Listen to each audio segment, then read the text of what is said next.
అది అనేది నా ఆరోపణ చాలా స్పష్టంగా. రైట్.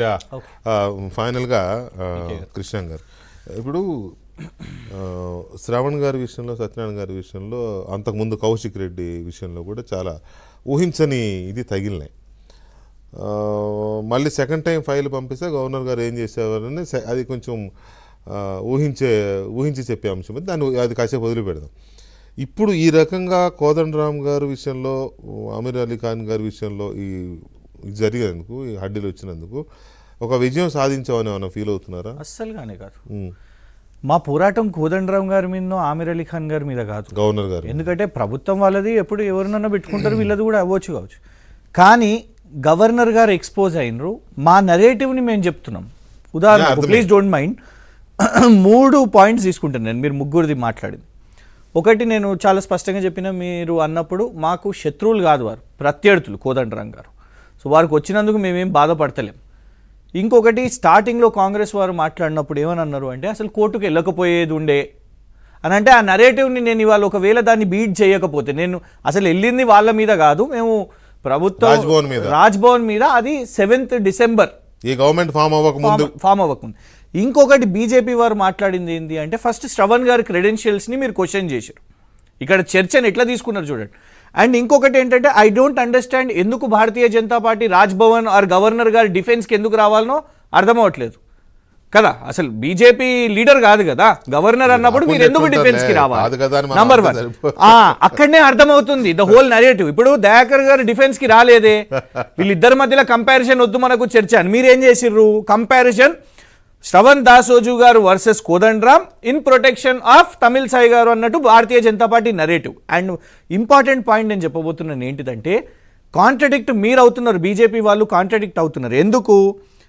మీరేమన్నారు, అందులో పొలిటికల్ అనేది లేదు, అసలు ఎక్కడ రాజ్యాంగంలో లేదు అని అన్నప్పుడు గవర్నర్ గారు మెన్షన్ చేసిన వర్డ్ ఏంది, నేను చదివి చెప్పిన word non politically aligned persons ని ఎట్లా ఫిల్అప్ చేస్తారు మీరు అని గవర్నర్ గారు క్వశ్చన్ చేసిర్రు. She has contradicted. ఎందుకు చెప్తాను నేను, లిస్టు మనం చూసుకుంటే సార్, బీజేపీలో 2022లో ఉత్తరప్రదేశ్లో ఎమ్మెల్యే కంటెస్ట్ చేసిన వాళ్ళు, ఇట్లా ఉత్తరప్రదేశ్ అసెంబ్లీలో కంటెస్ట్ చేసి ఓడిపోయిన వాళ్ళని తెచ్చి, నేను పేరుతో సహా చెప్తా, రామ్ సూరత్ రాజ్బార్ అనే వ్యక్తి 2022లో ఈ contested for assembly, but he has been given governor కోటాలో ఎమ్మెల్సీ.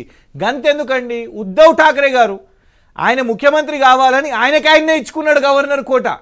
వీళ్ళ అలయన్స్ కాంగ్రెస్ విచిత్రం, కాంగ్రెస్ గఠబంధన్ ఆయననే గవర్నర్ కోట ఇచ్చుకున్నాడు.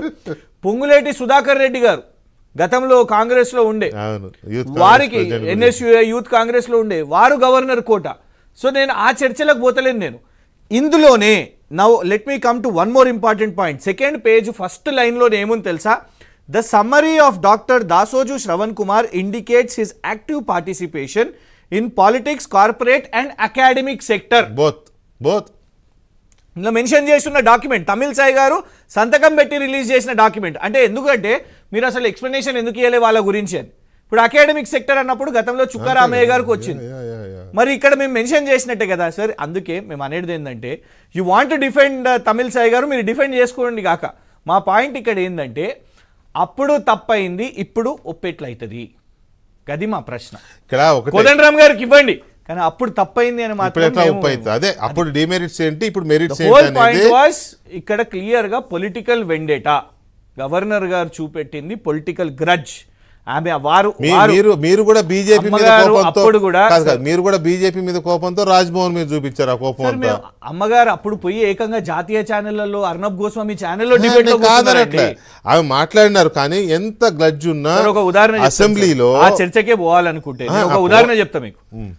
కోవిడ్ పెట్టుకొని ఉండే కేసీఆర్ గారు, కానీ ఒక ఛానల్లోకి వెళ్ళి అర్నబ్ గోస్వామి గారి ఛానల్లోకి వెళ్ళి గవర్నర్ అమ్మ ఏమంటారంటే, మా కుటుంబ సభ్యులు ఎవరో చనిపోతే కేసీఆర్ గారు రాలేదు, కేటీఆర్ గారు వెళ్ళిరు, హరీష్ రావు గారు వెళ్ళిరు, సార్ అర్నబ్ గోస్వామి రీచెక్ చేసుకోడు సార్, దేశం మొత్తానికి నిజంగా వెళ్ళిపోతుంది అది చర్చ.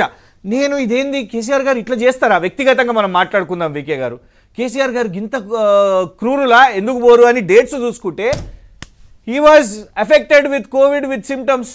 అది ఎవరు పోయి చెప్పాలి, అర్నబ్ గోస్వామికి ఎవరు చెప్పాలి, తమిళ్ సాయి గారికి ఎవరు చెప్పాలి చెప్పండి. ఇట్లా రోజు అబద్ధాలు మా మీద ప్రచారం చేశారు. మీ రెండు పార్టీల మధ్య యుద్ధం జరిగింది అప్పట్లో, ఇప్పుడు ఎలా ఉందో నాకు తెలియదు. కానీ ఐఎమ్ గ్లాడ్ మీరు అన్నారు పార్టీ ఇంక్లూడింగ్ అప్పుడు- వారిని కూడా No, no. వారు కూడా నేను- తమిళ సై గారు కూడా అదే పార్టీ See, మెంబర్ గా బిహేవ్ చేసారు. నేను అనేది అప్పుడు బీజేపీ బీఆర్ఎస్ పార్టీ, అప్పుడు టీఆర్ఎస్ పార్టీల మధ్య యుద్ధం జరిగింది. అప్పుడు ఉండే ఇప్పుడు ఇప్పుడు ఎలా